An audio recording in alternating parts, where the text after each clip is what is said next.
magsimula sa ating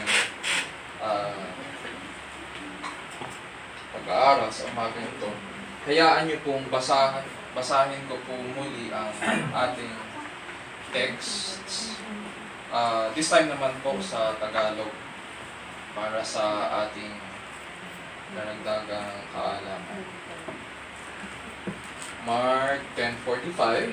This is the same passage that we studied last week. So, kumbaga parang nag-transition po tayo. At ang naging transition natin,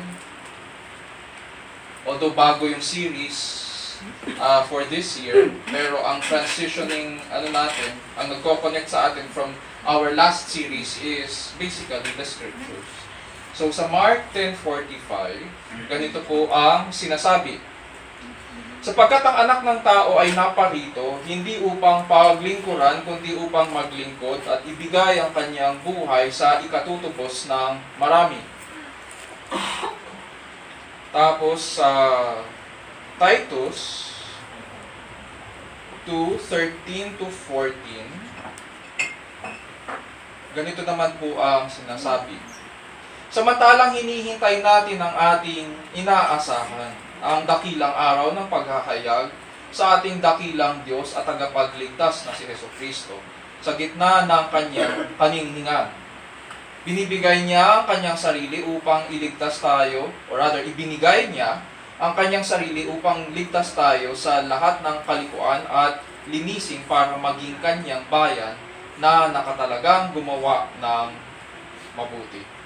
Ito po ang salita ng Panginoon, purihin ang Diyos.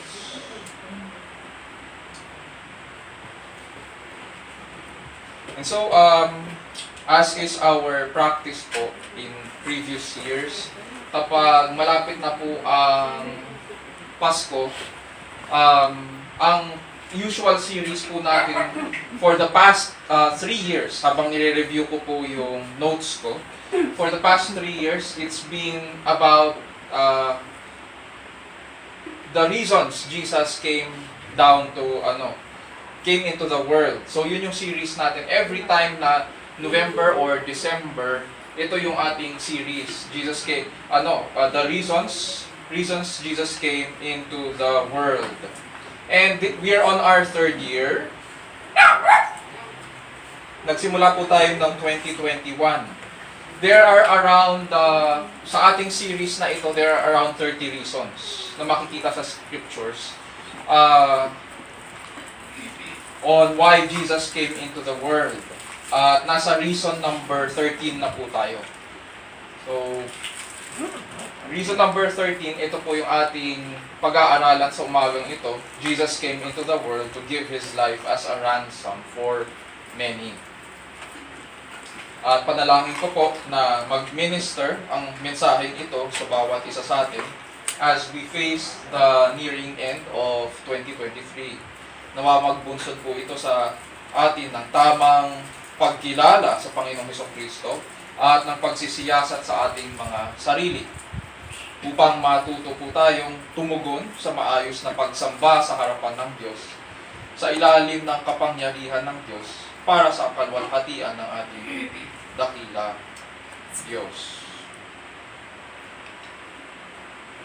Dito sa Mark 10:45, our passage takes us to Jesus Christ as He walks on the road to Jerusalem. And 1 week to go bago sa Feast of the Passover. During this time, katulad ng nabanggit at napag-aralan natin last week, lahat po sila paakyat papuntang Jerusalem. Napag-aralan natin na ang Jerusalem ay 700 plus meters above sea level. And comparable ang height niya sa height ng tallest building in the world, yung Burj Khalifa. So dahan-dahan na umaakyat sila ngayon, at dahil 1 week to go before the Passover, it's a logistical nightmare dahil napakaraming tao ang umaakyat papuntang Jerusalem. And anything can happen sa Panginoong Jesucristo at sa kanyang mga alagad. Nabanggit ko rin last week na ang Jerusalem is not the city of life, but it is the city of death for Mark. And it is the reason kung bakit ang reaction ng mga apostol at saka yung mga ibang tagasunod ng Panginoong Kristo ay either natatakot sila or namamangha sila sa Kanya dahil parang gusto niyang mamatay. And intentional para sa Kanya yung maglakad papuntang Jerusalem. Sinasabi sa atin ni Mark sa Mark chapter 10 na pagkatapos ipahayag ni Jesucristo na kailangan niyang maghirap at mamatay bilang Mesiyas, lumapit po sa Kanya ang dalawang alagad na nagngangalang James and John. Itong James and John ay anak ni Zebedee. At humiling sila na sana'y makaupo sila sa tabi niya. Isa sa kaliwa, isa sa kanan. Sa ibang gospel passages, ang sinabi, ang lumapit ay ang kanyang ina.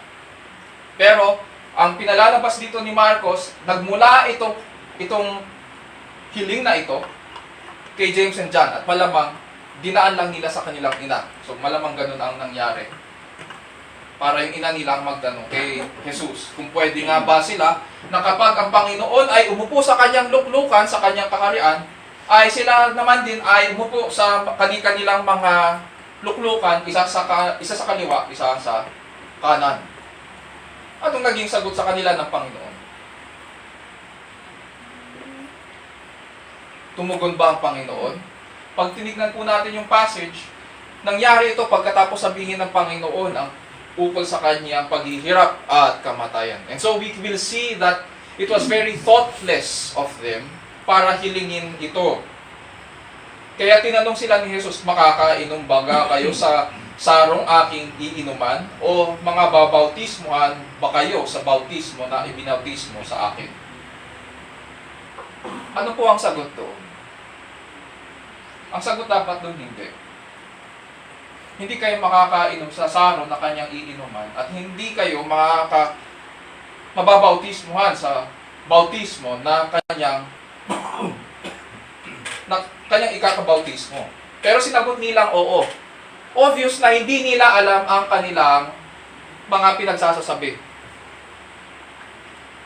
Pinaliwanag ngayon ni Jesus sa kanila na bagamat ang sarong kanyang iinuman ay iinuman din nila to some measure at babautismuhan din sila sa bautismong daranasin nila, hindi niya maaaring pagkaloob ang hiling dahil hinanda ng Diyos para sa iba ang umupo sa kanyang kanan at kaliwa. Ang kalwalhatian ni Jesucristo, kumbaga, ang ibig sabihin dito sa atin ng writer ng Mark, ang kalwalhatian ni Jesucristo ay hindi nakikita sa luklukan. Nais ng Ama na ipakita sa buong mundo na ang kalwalhatian ni Jesucristo ay nakikita sa krus. Ang kanyang luklukan ay krus. Ang kanyang korona ay tinik. Ang nakaupo sa kanyang kaliwa at kanan ay hindi apostol, kundi mga tulisan o magnanakaw. At this point, nagalit ngayon yung mga 10 alagad kay James and John. Ngunit napaka-patient ng Panginoon.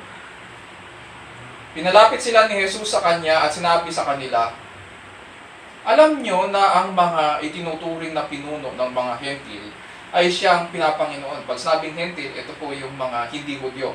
In this case, ang tinutukoy ng Panginoong Kristo ay mga Roman authorities. Pag Gentiles. So sinasabi niya, itinuturing na pinuno ng mga hentil ay siyang pinapanginoon at ang mga dinadakila ay siyang nasusunod. Ngunit hindi ganyan ang dapat na umiral sa inyo. Sa halip, ang sino man sa inyo na ibig maging dakila, ay dapat maging lingkod. At sino mang ibig maging pinuno, ay dapat maging alipin ng lahat.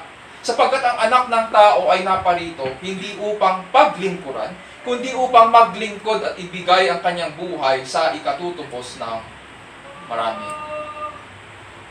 Katulad ng binasa nga kanina ni Kuya Owen, for even the Son of Man did not come to be served, but to serve, and to give His life a ransom for many. Nais ng Panginoong Hesukristo na mabago ang kanilang kaisipan at focus. Sapagkat lumalabas na ang focus ng kanyang mga alagad ay hindi sa dapat na ganapin ng Mesiyas, which is to die on the cross.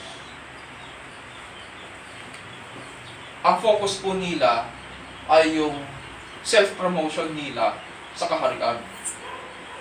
Na makilala sila na nakaupo sa kaliwat kanan. Yun ang gusto nila. Yung meron silang ipagmamayabang.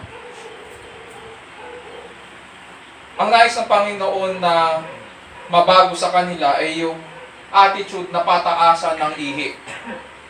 Figure of speech natin sa panahon ngayon. Yung mas mataas, mas mataas ako, mas tanyag ako kaysa sa iyo. At least ako, may karangalan ako dahil nakaupo ako sa kanan ni Hesukristo, sa kaliwa. Pero sabi ng Panginoon, hindi. Sa aking kaharian, pababaan ng loob ang pinag-uusapan. Kaya nga sila tinawag na maging tagasunod. It was all about being the servant of all, because Christ came to serve and give His life as a ransom for many. Ang focus po ng ating message ngayon ay yung sinabi ng Panginoong sa Kristo. At saka yung konsepto, tamang konsepto ng service. At saka ano pa ibig sabihin ng ransom for many. Ang konsepto po ng Tagalog po ang ginamit ay ikatutubos. So ang konsepto po ng katubusan ay nagmula sa kautusan, ukol sa pagtutubos ng buhay. Makikita po natin ito sa Old Testament. Sa Exodus 21, 28 to 31, pwede natin buksan ang ating mga Bibles doon. At ganito po ang sinasabi. Exodus 28, or rather 21, sorry. Exodus 21, 28 to 31. Second book of the Bible ito, Genesis, and then Exodus. Exodus chapter 21, verse 28 to 31. At ganito po ang sinasabi. If an ox gores a man or a woman to death, the ox shall surely be stoned, and its flesh shall not be eaten. But the owner of the ox shall go unpunished. If, however, an ox was previously in the habit of goring, and its owner has been warned, yet he does not confine it and kills a man or a woman, the ox shall be stoned, and its owner also shall be put to death. If a ransom is demanded of him, then he shall give for the redemption of his life whatever is demanded of him. Whether it gores a son or a daughter, it shall be done to him according to the same rule. Ang batas na ito sa Old Testament ay somewhat, makikita rin natin ang sense nito in some measure kahit sa mga batas natin ngayon, sa mga jurisprudence po natin. Ang point ng batas na ito ay kailangang ibigay ang hiling ng hustisya. Dahil nagkaroon po ng physical injury sa iba dahil sa ating kapabayaan. So, may nangyaring kapabayaan at dahil doon sa kapabayaang yun, nagkaroon ng pinsala sa ating kapwa. At hinihiling ng hustisya na kailangang bayaran yun para maitama ang nangyaring mali. Ganon siya. So, kung ikaw ang may-ari ng hayop na nakapatay dito sa passage ng Exodus 21, ibig sabihin may pananagutan ka. Applicable din yun sa panahon natin ngayon. Kung ikaw yung pet owner, at yung pet mo ay nakakagat, kailangan magbayad ka. Managot ka. May pananagutan yun. At ganoon din dito. May pananagutan ka sa iba because a violation was committed. You are guilty of physically violating another person because you are the pet owner or animal owner. Hindi porket merong animal laws tayo ngayon, ibig sabihin, free ka to do whatever you want. Our right is only good as it respects the right of other people. Hindi absolute yung freedom na yun. There is no such thing as freedom to do whatever you want. Justice demands na, yes, may right tayo sa bawat isa, but our right is only good insofar as that right respects the right of the other person. At ganun din dito. Pinapaliwanag dito ni Moises sa Exodus 21 na dahil nagkaroon ng physical injury, may pananagutan ka. Nagkaroon ka ng utang sa kapwa mo. At itong pananagutan ay kailangang matugunan. Kailangang bayaran ito kung may utang. Hindi pwedeng may utang ka, tapos okay lang. Ahabulin ka ng hustisya. May katarungan. Life for a life. Buhay para sa buhay. Sabi sa Tagalog nga ng Exodus 21, gayon man kung hahalagahan ang buhay ng namatay, babayaran ito ng may-ari at hindi na siya papatayin. Yun yung konsepto ng ransom at saka redemption. Sa Ebanghelyo po, ang naging kabayaran sa ating ikatutubos ay si Jesucristo. Siya po yung pinambayad. At siya rin ang nagbayad. Bakit? Kapag binalik po natin ang ating kasaysayan ng kaligtasan, makikita po natin na tayo po ang nagkasala laban sa Diyos. Pinalalabas ngayon sa atin ng ating kultura at ng media natin na mabuti ang tao. Hindi po mabuti ang tao sa harapan ng Diyos. Diba? Maririnig natin yan. I still believe that there is some good in you. Paniwalang-paniwala natin na mabuti tayong tao kung ikukumpara natin ang sarili natin sa ibang tao. Pero sa harapan ng Scriptures, hindi tayo kinukumpara ng Scriptures sa bawat isa. Kinukumpara tayo ng Scriptures sa kabanalan ng Diyos. Dahil sa ginawa ni Adan at ni Eva, tayo po ay nagkasala. At hanggang ngayon, tayo po ay, not unless sasabihin nyo po na hindi kayo mga anak ni Adan at ni Eva. Lahat po tayo anak ni Adan at ni Eva. And therefore, lahat po tayo, dahil sa ginawa nila, tayo po ay nagkasala laban sa Diyos. At walang sino man sa atin ang maaaring magsabi sa harapan ng Diyos na hindi ako nagkasala. Mangangahas ba tayo na sasabihin sa kanyang harapan na mabuti po akong tao at hindi ako dapat na nakakasama dito sa sangkatauhan? Walang sino man sa daigdig ang hindi nagkasala. Lahat po tayo nagkasala laban sa Diyos dahil tayo po ay kay Adan. Ganyan ang tingin ng Bible sa tao. At sa katarungan ng Diyos, hindi ito maaaring palagpasin. Otherwise, kung palalagpasin ito ng Diyos, lalabas na isa po siyang tiwali. Parang ganito yan eh. Kung ikaw ay naka-injure ng kapwa mo at dinimanda ka, at ngayon pareho kayo kailangang humarap sa huwes, maaari mo bang sabihin sa huwes, Judge, mauuna ka pa kaysa doon sa nasaktan mo. Judge, baka pwede mo akong patawarin. Eh kung pinatawad ka ng judge, ano sa tingin nyo ang sasabihin nung nakasakit, yung nasaktan nyo? Sasabihin niya, tiwali itong judge na ito. Magpa-file ako ng graft and corruption charges laban dyan. Incompetent yung judge. Tinanggap yung sinabi nung nililitis na patawarin siya.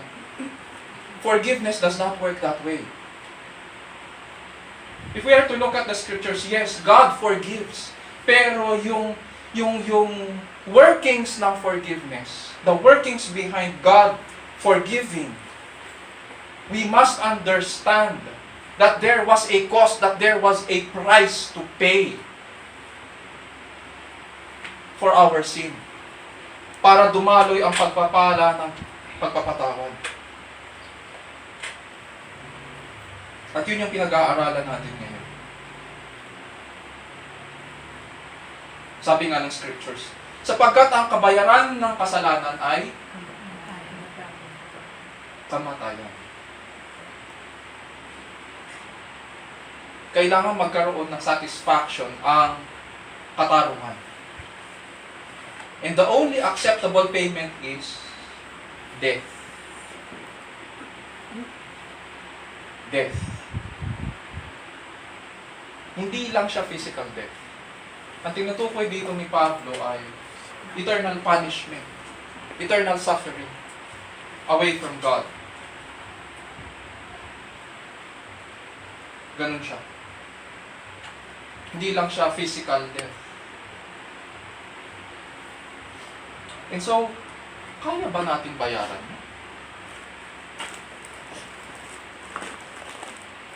Why eternal punishment and suffering? Siguro ang iniisip natin, ang tindi naman ng Diyos na ito. Bakit ganun katindi yung kanyang parusa? Sasabihin ko po sa inyo, mukhang hindi po kung ganyan ang tanong natin sa ating isipan, mukhang hindi natin alam kung saan tayo dapat na lumugar sa harapan ng Diyos. Sapagkat siya ay Diyos, malayong malayo sa tao. Tayo ay nilalang lang.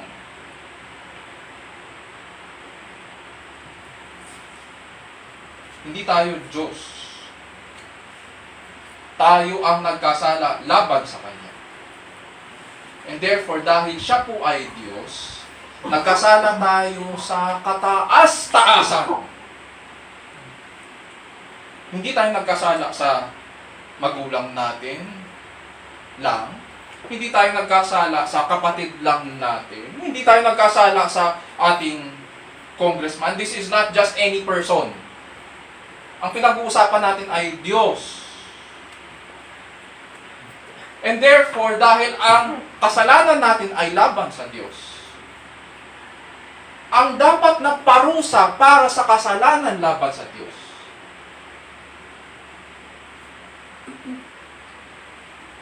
ay yung pinakamatindi sa lahat. Walang hanggang parusa. Because the person of God is Himself eternal. His character is eternal. And we violated His character.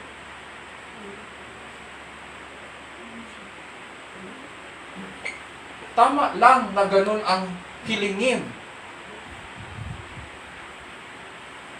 Hindi natin ka-level ang Diyos. Tama lang. At ito ang dahilan kung bakit ang bawat makasalanan ay hinatulan na. Ngunit hindi nagtatapos dyan ang panukala ng Diyos. Hinanda niya ang buong kasaysayan sa pagdating ng kanyang anak. It pleased God to provide salvation for the sinner. It pleased God to save the sinner. Siguro naririnig natin yung salitang vicar, especially pag nanonood ng TV. Pag sinabing vicar, ibig sabihin representative. Although, ngayon, pag naririnig natin yung salitang yun, na-associate natin sa Pope. Sinasabi na ang Pope is the vicar of Christ. No. Pag sinabing vicar, representative. At nagbigay ng representative ang Diyos para sa tao. Siya ang humalili. Pwede rin gamitin ang salitang substitute. Sa kanyang pagmamahal at kagandahang loob, nagpadala po ang Diyos na magiging kapalit natin. Dahil alam ng Diyos na hindi natin mababayaran.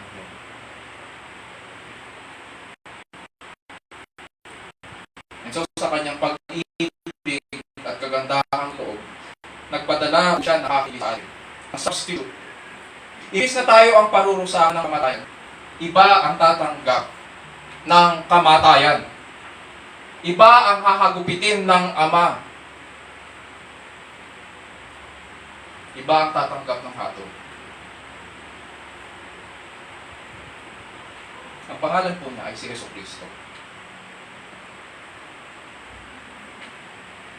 Kaya nga siya bumaba. Kaya nga natin inaalala ang kanyang kapanganakan tuwing buwan na ito. Sabi nga sa lyrics ng isang hymn, bumaba ang Panginoong Hesus upang bayaran ang hindi naman niya pagkakautang, sapagkat nagkaroon ako ng utang na hindi ko mabayaran. Ang tawag sa napakagandang katuroang ito ay the penal substitutional atonement of Jesus Christ. Penal siya sapagkat parusa ito. At kailangan itong tugunan ng makasalanan. Substitutionary ito dahil si Jesus ang nag-sub sa atin. Imbis na tayo ang tumanggap ng hatol, siya po ang nagbayad ng parusa. Siya ang tumanggap nun para sa atin. Tinatawag rin itong atonement or payment dahil lahat ng kanyang ginanap, both in His life and in His death, was perfect and sufficient. It was a perfect payment sa mata ng Diyos. At dahil sa kanyang ginanap, nasiyakan ang Ama. Ang tanong, may natitira pa bang hatol para sa mga tinalaga kay Jesus? Wala na. And this is the reason it is the good news. This is the reason why the good news is good. Because of what Christ has done, wala na tayong pagkakautang. Ang galit ng Diyos ay napalitan na ng kagalakan. Dahil sa kanyang anak, nasisiyahan ang Diyos sa atin.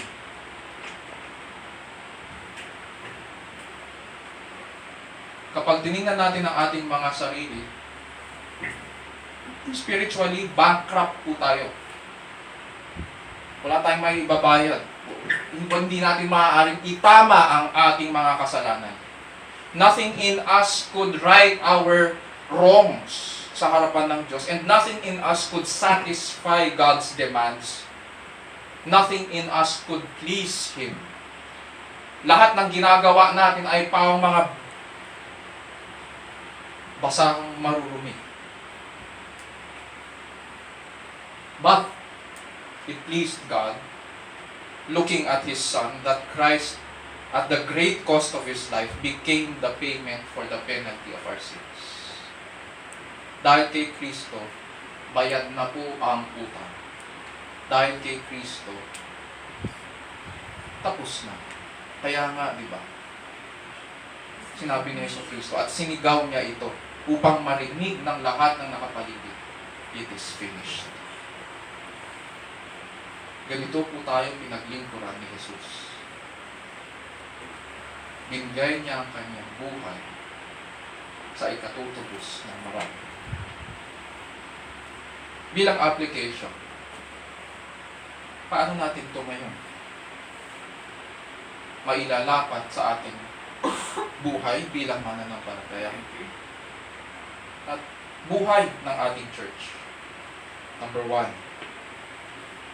look to Christ, the suffering servant, as our role model in serving others. Look to Christ, the suffering servant, as our role model in serving others. Sinulat po ito ni Mark, itong aklat niya, and especially itong passage na ito, para sa kanyang mga Christian readers na nasa Roma. And currently, habang sinusulat niya ito, inuusig po sila, sapagkat nung sinulat niya ito, panahon po ito ni Emperor Nero. Alam naman po natin, nung panahong yon, kaya inusig ang mga Kristiyano kasi binunton ni Emperador Nero ang pagsunog sa Kapitolyo sa mga Kristiyano. Nagalit ngayon ang imperyo sa mga Kristiyano. Pero sa totoo lang, kaya nasunog ang Kapitolyo dahil mismo si Emperador Nero, naghahangad na magdagdag pa ng mga government buildings. Wala nang makitang space. So, kailangan nilang magsunog. Pero ang ginawa niya, binuntun niya, hindi na-control yung apoy. Kumalat sa imperyo. Kumalat rather sa Kapitolyo. Tapos, sinabi niya, ang may gawa niyan yung mga Kristiyano. Inusig ngayon yung mga Kristiyano. At dahan-dahan silang inuubos ng panahon ito. At si Marcos, hinahanda niya ngayon yung kanyang mga Christian leaders sa parating na pag-uusig. At sinulat niya ito ng may layon na ihanda sila sa paghihirap at pagtitiis. Tulad ng ginawa ng Panginoong Hesukristo para sa kanila. At ibinigay ang kanyang buhay sa bawat isa. Para sa ating mga Kristiyano ngayon, anong application natin? The calling remains the same. It remains the same. Tinatawag tayo na paglingkuran ng ating kapwa sa kanilang ikatitibay at ikalalago sa pananampalataya. May purpose kung bakit tayo nagsasama-sama. May purpose kung bakit mahalaga ang fellowship sa mga Kristiyano. Sapagkat yun ay ginagamit ng Panginoon para sa ikatitibay ng bawat isa. Each gift that you have is an opportunity to minister to your fellow Christian. Walang Kristiyano na walang gift. At nais ng Panginoon na magamit yun para makapag-minister ka sa kapwa mo. In the Bible, kapag pinag-uusapan ang kabutihan, for example, yung the fruit of the Spirit na sinasabi na goodness.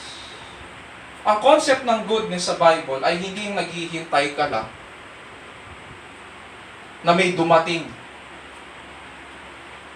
Active siya. Ikaw mismo hahanap kung ano ang kabutihan na magagawa mo sa kapwa mo. Hindi siya passive na ikaw lang ang naghihintay.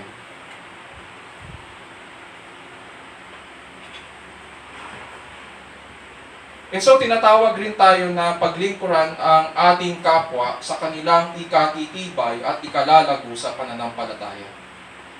Pero our pattern of service and ministry ay hindi nakabase sa ating mga personal ambitions. Hindi ito nakabase sa ating mga self-formulated definitions. Our pattern of service ay makikita kay Kristo. Kailangang nakatingin tayo kay Kristo because He is our King. And He became the servant of all when He gave His life as a ransom for many. At ganun din.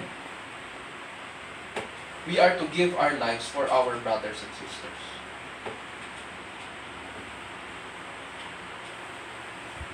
Ganun siya. Nasusukat ngayon ang tamang pagsunod natin kay Kristo. Paano natin nalalaman kung paano natama ang pagsunod natin kay Kristo? Sa pamamagitan ng pagbigay ng ating buhay sa ating kapatid sa Panginoon. Sinabi nga rin ni Apostol Juan sa kanyang mga Christian leaders sa 1 John 3:16. We know love by this, that He laid down His life for us, and we ought to lay down our lives for the brethren. Pangalawa, so habang naglilingkod tayo, yun yung present, no? Habang naglilingkod tayo, we are to look to Christ, the suffering servant, as our role model. Pangalawa, may kinalaman naman sa future. Wait for the coming of Christ, our Redeemer, while living according to the faith. Wait for the coming of Christ, our Redeemer, while living according to the faith. At a time when Christian churches were being infested with false teachers, binigyan po ni Apostol Pablo ng liham etong si Tito. Si Tito po ay isang, pwede natin sabihin siguro, na batang pastor din, katulad si Timothy. At pinadala po siya ni Apostol Pablo sa Crete. May reputation ang mga taga-Crete na mga manginginom, at saka mga tamad. At bukod doon, syempre, lumaganap din sa mga churches nila doon yung false teaching. At nais ni Pablo na turuan ni Tito ang mga Kristiyano doon na mamuhay ng naaayon sa kanilang pananampalataya. Kung dahil nananalig ka kay Kristo, nararapat lang na mabuhay ka ng naaayon sa iyong pananampalataya. Sabi po niya sa kanyang pastoral letter kay Tito, sa Titus 2:13-14, looking for the blessed hope and the appearing of the glory of our great God and Savior, Jesus Christ, who gave Himself for us to redeem us from every lawless deed and to purify for Himself a people for His own possession, zealous for good deeds.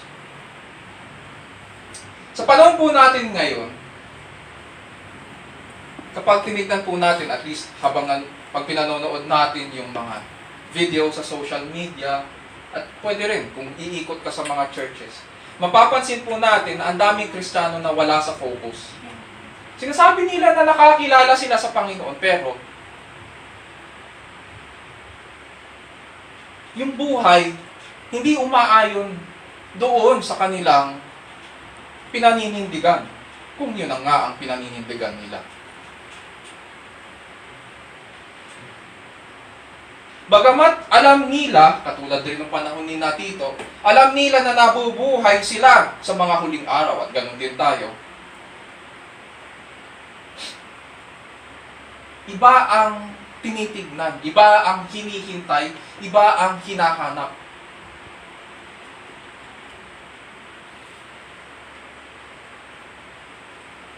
Mapapansin natin kapag pinag-uusapan ang mga huling araw, ano ang hinahanap ng mga ibang mga Kristiyano? Ano bang hinahanap natin? Pansin yan sa mga tanong. At napapansin ko mas marami pa ang tanong tungkol sa, bato-bato sa langit, tamaan ay sa ball! Tamaan na! Ganito. Pag pinag-uusapan natin ang mga huling araw at saka ang pagbabalik ng Panginoong Kristo, ano ang mga tanong? Number 1, nakatuon tayo sa pagkakagulo ng mga bansa. Diba? Ang daming tanong. Yang nangyayari ngayon sa Israel, may kinalaman ba yan sa pagbalik ng Panginoong Kristo? May impact ba yan sa atin? Diba? Yan yung mga tanong eh. Pangalawa,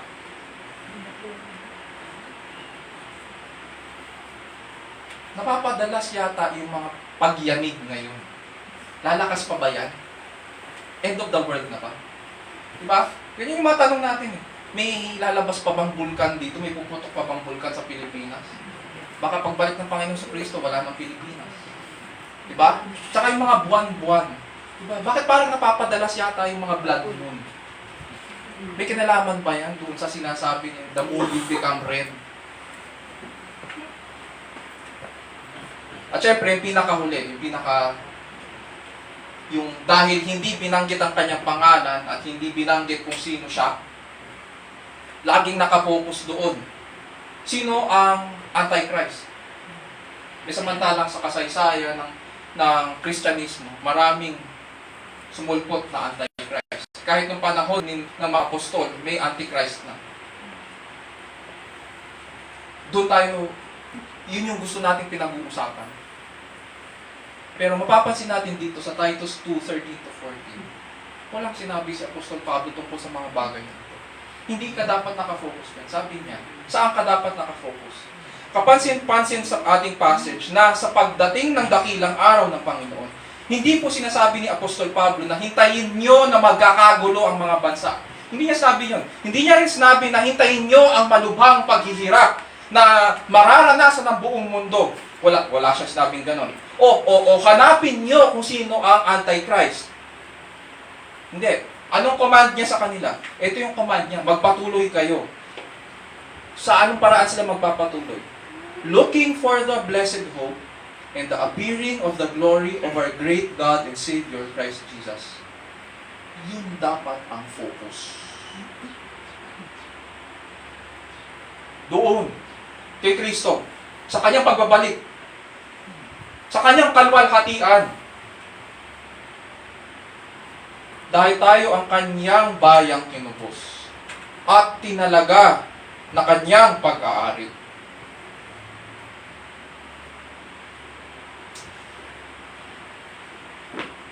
Yung salitang possession dito, if there is any word na gusto ko sa ating passage, ito yung possession.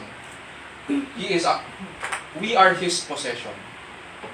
Sapagkat it is an illustration of relationship.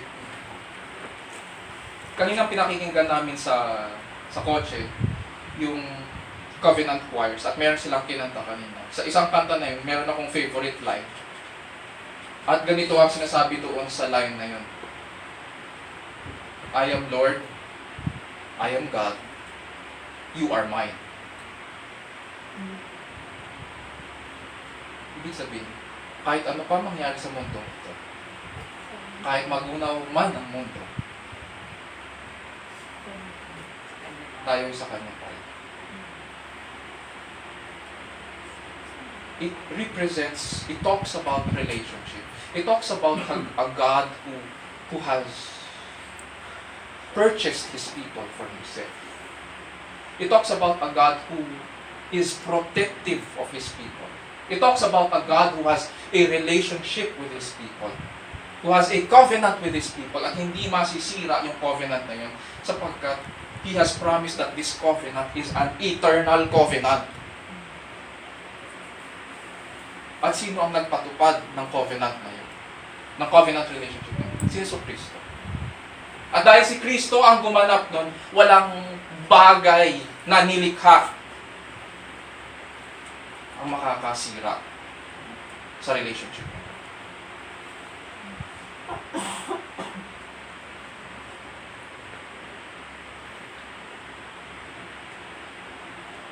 And that is why whenever I see itong mga words like possession,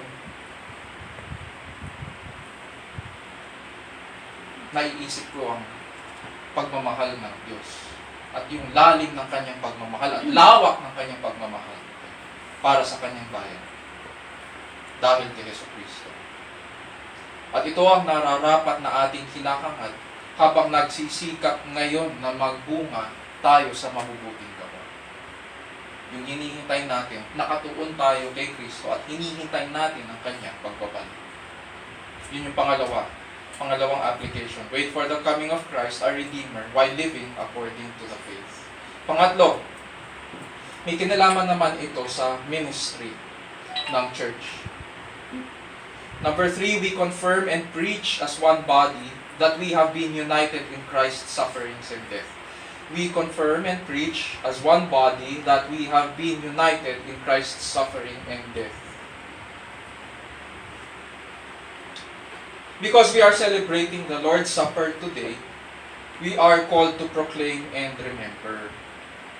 Nasa pamamagitan ng ordinansa ng banal na hapunan, hindi lamang natin pinapahayag bilang isang iglesia na tayo ay nagko-commune or may fellowship sa ating Panginoong Jesucristo at pinalalakas niya tayo sa pamamagitan ng ordinansang ito. Bagkus, pinapahayag din po natin na inilakip tayo kay Kristo sa kanyang paghihirap at kamatayan. Na nung siya ay dinuduraan, nung siya ay tinadyakan, nung siya ay sinuntok at kinoronahan, nang siya ay pinapako sa krus, hanggang sa siya ay mamatay, kasama tayo. That is what it means to be united with Christ in His sufferings and death. Nandun tayo. Kasama niya tayo doon. At pinapahayag po natin na inilakip tayo kay Kristo sa kanyang paghihirap at kamatayan. Hence, we are always reminded of this truth through the Lord's Supper.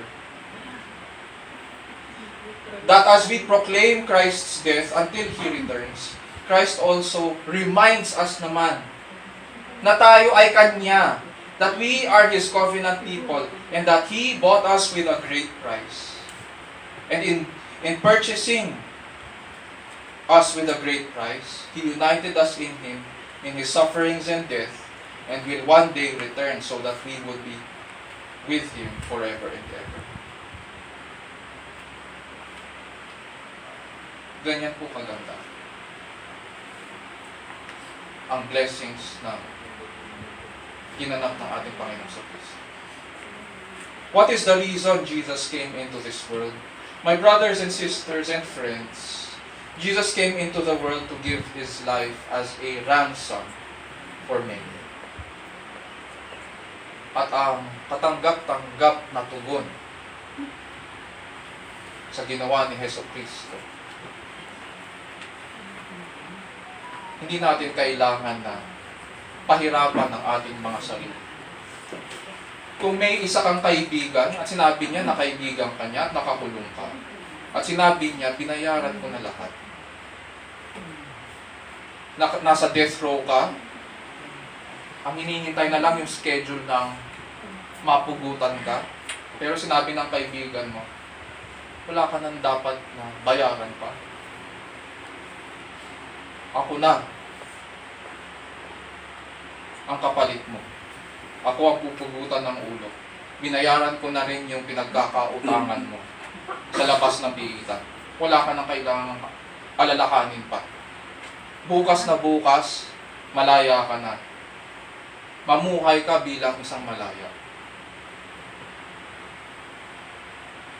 Anong gagawin mo? Sasabihin mo ba sa kanya? Hindi pwede. Kailangan meron akong ambag. Wala kang maaaring iambag. Ang nararapat na tugon sa ganitong ginawa ng isang mahalagang kaibigan ay tanggapin ito ng may pananampalataya. Yun at yun lang. Sapat na yun. Papasalamat ka. Di ba sasabihin mo, salamat? Ano pa ba? Tapos siya ang pinugutan, ikaw hindi.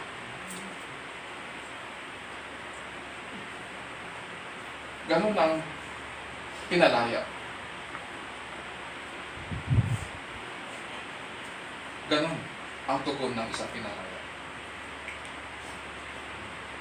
Mga kapatid, isa puso natin ang mga bagay na ito at purihin po natin ang ating dakilang Panginoon. Tayo manalangin.